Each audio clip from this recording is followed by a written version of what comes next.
Kevin Mitnick is known as the king of all hackers, with aliases like the Condor and the Dark Side Hacker. Mitnick's exploits stem back to his youth in the late 70s, where he began taking advantage of the system by tricking the Los Angeles bus transfer system to get free rides. As he aged, Mitnick found his gift for code and began hacking into big-name companies like Nokia, Motorola, IBM, and eventually, the Pentagon. Millions of dollars of information passed through his hands before he was finally arrested in 1995. Hardly deterred, Mitnick went on the run from the FBI for 3 years and was the most wanted computer criminal of his time, before he was sentenced to 4 more years in jail. Mitnick didn't consider what he was doing as hacking and referred to it politely as social engineering. At one point, a judge found him so threatening that he placed him in solitary confinement because he thought Mitnick could start a nuclear war by whistling codes into a payphone.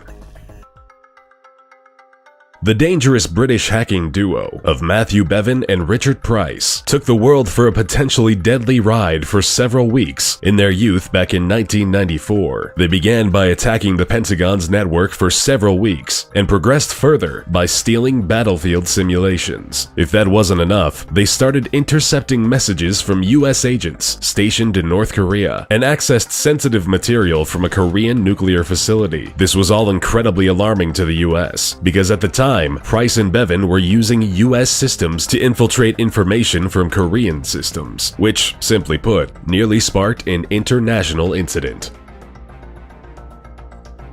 You've probably heard about the infamous hacktivist group, Anonymous, or just Anon, sprouting back in 2003 from the breeding grounds of 4chan. Anonymous consists of an unspecified number of politically active hackers. They campaign for internet freedom, social justice, and transparency in the law. With nothing off limits, this group has hit the Chinese government, the Vatican, the FBI, and CIA, while spending just as much time leaking documents or taking down websites with political intent during the aftermath of tragedies like Charlie Hebdo, Michael Brown, and launching large-scale personal attacks on individuals associated with the KKK. While they may not be monetarily motivated, the information they've leaked and the impact they've had on cases and cover-ups has been huge.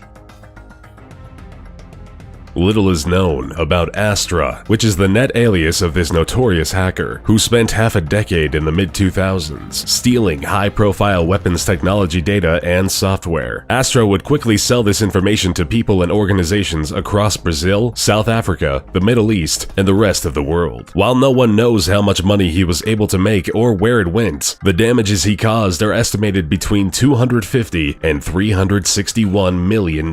Strangely, even after all of the destruction caused, Astra was never publicly identified, even when Greek authorities arrested and detained this threatening hacker in 2008. Speculations and rumors say that he is a 58-year-old Greek mathematician and is serving 6 years in jail somewhere.